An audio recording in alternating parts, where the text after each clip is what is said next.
तौहीने election commission case में पाकिस्तान तहरीक इंसाफ के मरकजी रहनुमा असद उमर ने तहरीरी जवाब सुप्रीम कोर्ट में जमा करवा दिया है।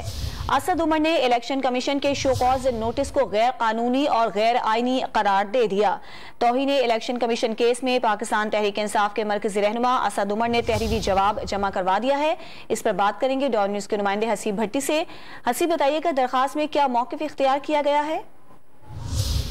देखिए, असद उमर ने अपनी तहरीरी जवाब में ये कहा गया है कि शोकाज नोटिस के खिलाफ सिंध हाई कोर्ट से रजू किया।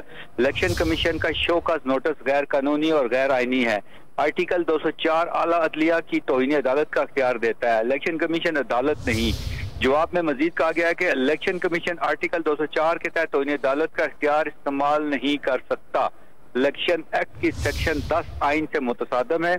इलेक्शन एक्ट का सेक्शन 10 आईनी करार दिया जाए, गैर आईनी करार दिया जाए। इलेक्शन कमीशन अपील मुस्तरद की जाए। जी, बहुत शुक्रिया आपका हसीब भट्टी।